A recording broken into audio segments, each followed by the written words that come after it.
bien salut les amateurs de roues, l'autre jour j'étais allé rouler en Lozère avec Yannick Dahl et sur une spéciale il en avait profité pour essayer et décrasser une 125 Husaberg et il avait tellement tiré dedans qu'à la fin la pauvre Husaberg, au niveau du silencieux ça fumait et même quand on regardait à l'intérieur on pouvait voir un barbecue. Et ça m'a fait penser que moi j'ai jamais changé la laine de roche du silencieux et je pense, enfin plutôt je suis sûr qu'elle est foutue, qu'il faut changer tout ça. Mais avant de le faire je voulais voir avec un sonomètre le bruit que ça sortait avec une laine de roche foutue. Il faut savoir que cette gaz elle faisait pas mal de bruit, elle fait un bruit de casserole un peu entre les vibrations et le pot qui fait un bruit dégueulasse. Sur des longues journées, les journées où je roulais longtemps, à la fin j'avais mal à la tête honnêtement. Il y avait un joint à la sortie du moteur au niveau du pot que j'ai changé, ça y a fait grandement. En fait la plupart du son sortait directement du moteur, c'est pour ça que ça faisait vachement de bruit, ça fait un boucan pas possible et dégueulasse. Le but c'est pas de savoir si elle fait beaucoup de bruit, c'est plus de voir un avant et un après avoir changé la laine de roche, s'il y a vraiment une différence. On le voit pas parce que c'est sombre, mais sûrement que je le montrerai au démontage si je pense à filmer. À l'intérieur ça doit vraiment être foutu. En plus vu que je tire pas beaucoup dans la gaz, toute l'huile elle ressort. Là je l'ai un peu nettoyé mais d'habitude il y a des grosses traces d'huile. Bon ça dépend après de l'huile que j'utilise. Alors pour le test on va se placer à peu près comme ils le font à la FFM, 1 mètre et quelques du pot avec un certain angle et une certaine hauteur. Après c'est pas scientifique, c'est juste pour voir, c'est à la bisto des nas comme on me dit. Concernant l'application, c'est une application que j'ai trouvée sur le Play Store, je sais pas ce qu'elle vaut, en tout cas elle a l'air de marcher quand je parle et la petite jauge qui bouge. Et le deuxième test, une fois que la laine de roche aura été changée, sera effectué avec cette même application. Peut-être que ce qu'elle mesure n'est pas juste, mais au moins on verra s'il y a une différence entre les deux ou pas. Autre point aussi, je vais faire le test au ralenti, à mi-régime, et puis après j'irai au rupteur pour tester un peu le bris aux différents régimes du moteur. Voilà, on est parti!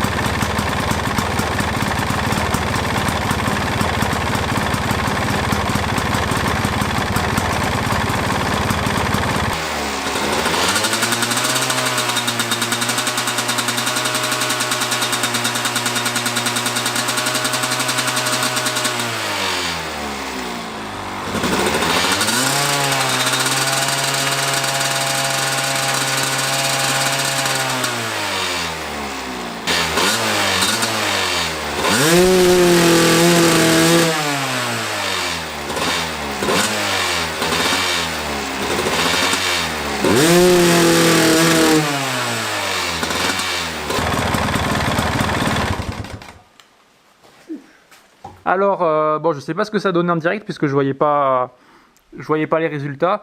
Mais là, on a quelques données. Le minimum qui est à 32 décibels. Alors, je sais pas si c'est quand j'avais commencé à parler ou je sais pas si c'est le ralenti de la moto.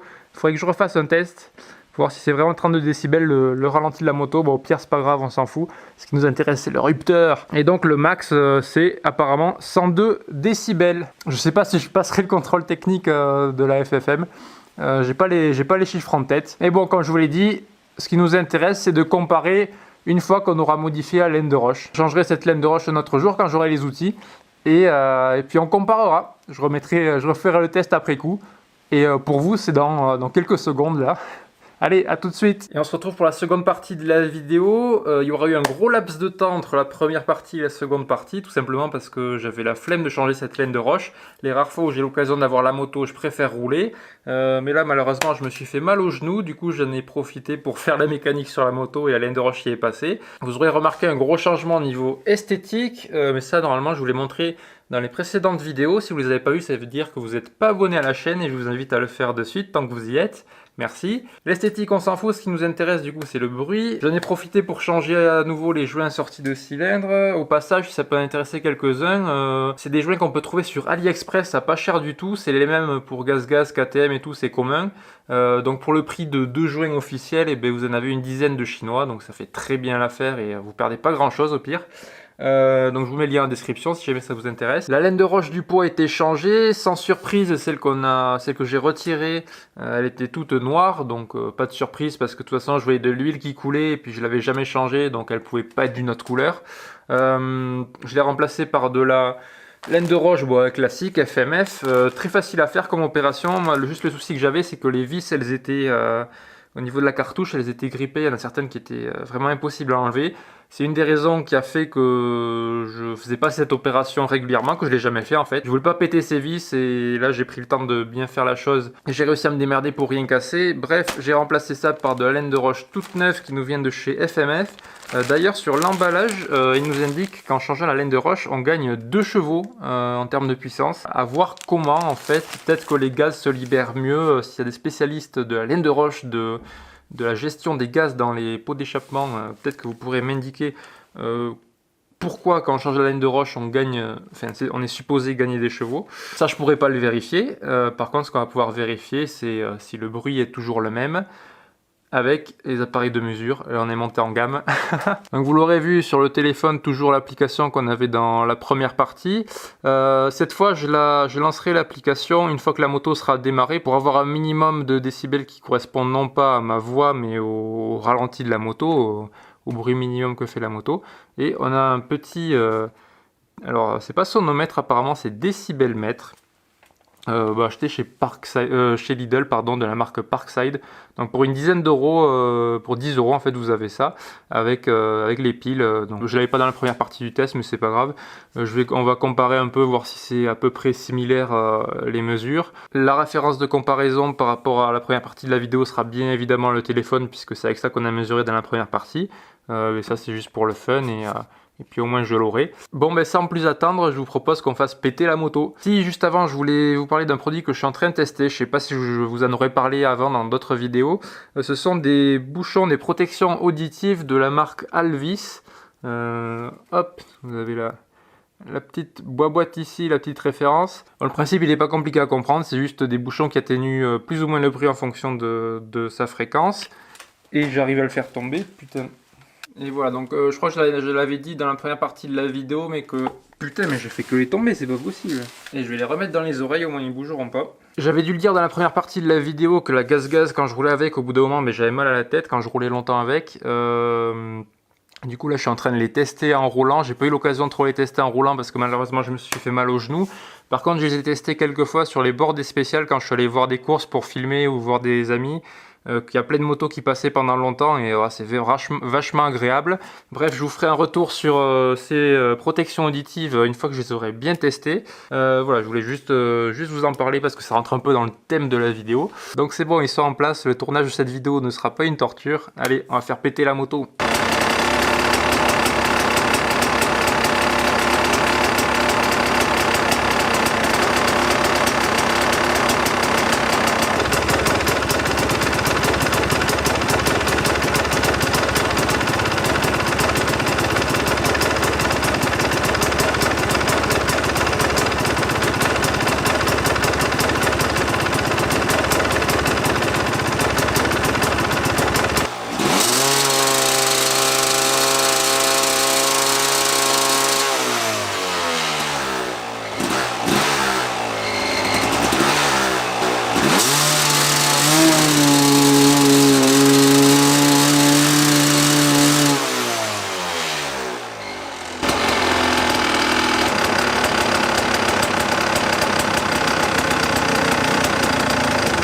Bon, j'étais content d'avoir les bouchons. Je sais pas si vous l'avez entendu, mais il y avait un petit bruit strident. En fait, c'est la protection du pot en carbone, en fait, le système de fixation. C'est un collier en métal et il frotte, il vibre contre le pot. Ah, vous allez dire, c'est normal que ça trame sur une gaz-gaz. Sans parler des chiffres pour le moment, niveau ressenti, j'avais aussi écouté sans les bouchons d'oreille. Je vois pas grande différence entre avant avec une laine de roche pourrie et maintenant avec une laine de roche neuve. J'entends pas une grande différence. Après, c'est pas comme si j'avais fait le changement dans la même journée. Au montage, je ferai écouter un son, le son d'avant, puis le son de maintenant côte à côte et vous verrez de par vous-même si vous entendez la différence. Moi, comme ça, je l'ai pas trop entendu.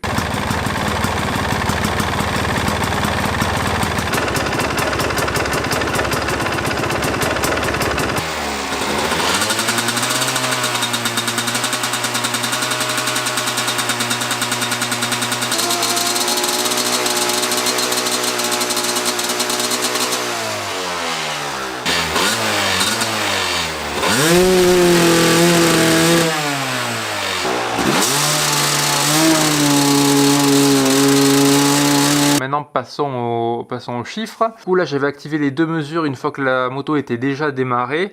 Rassurez-vous, à chaque fois je la fais chauffer et tout, commencez pas à venir Qui n'a jamais fait de rupteur avec sa moto? Surtout que moi, vous le voyez bien dans les vidéos, j'en fais jamais en roulant. Alors si je peux au moins en faire une fois dans ma vie. On a la bonne valeur minimale. Le ralenti était assez bas aussi. Alors vous allez rigoler encore. J'ai monté un carbu chinois il n'y a pas longtemps. Là, il faut encore que je fasse les réglages. Faut que je peaufine un peu ça. Du coup, le ralenti était assez bas. Je pense que ça s'est ressenti. Le ralenti, la fois d'avant, la première fois quand la laine de roche n'était pas changée. Après ça se joue au niveau de la hauteur du ralenti aussi, je m'en doute. C'était ça a tourné entre 75 et 80 décibels si je me souviens bien.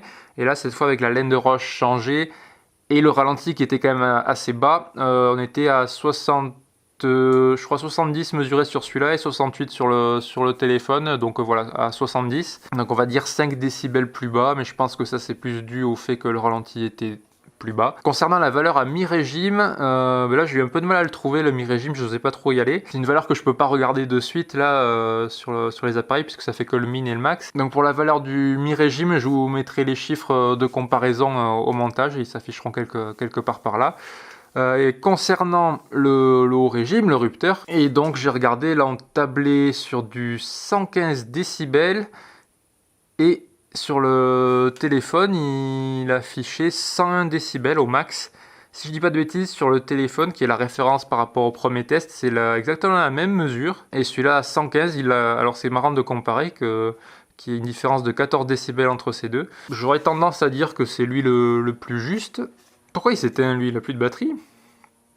C'est bien la peine de l'acheter avec des piles, s'il te file des piles vides quoi. Donc voilà, je sais pas si ça monte très haut, 101 décibels, j'ai aucun point de comparaison. Si le seul point de comparaison que j'ai, c'était je crois sur ma vieille tondeuse, il y a écrit 94 décibels.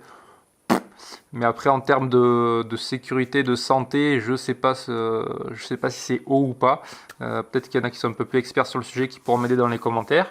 Voilà, c'était une vidéo dont je ne connais pas trop le but, si ce n'était de la curiosité pour savoir à combien elle gueule notre moto. Le but c'était pas forcément de savoir si elle gueule le plus fort parce que j'ai pas de point de comparaison avec d'autres motos. Mais voilà, c'était juste une petite vidéo pour le fun à l'occasion, histoire de pas juste montrer que je change de la laine de roche. Ça n'avait pas forcément d'intérêt de montrer juste cette opération, mais histoire de comparer un avant-après qui, je pense, à l'heure où je vous parle, sans avoir comparé côte à côte les deux vidéos, j'entends pas trop la différence. Et ça me donnera également des éléments pour vous parler plus en détail de ces protections auditives, de ces bouchons de chez Alvis. Donc que je vais continuer à tester dès que je peux, quand je pourrai rouler. Et voilà, donc comme j'ai dit, une petite vidéo juste par curiosité. J'espère que ça vous a plu. Je vous dis à la prochaine en mécanique ou en moto, ça dépendra de mon genou. Je vous tiens au courant. En tout cas, à la prochaine et bon ride.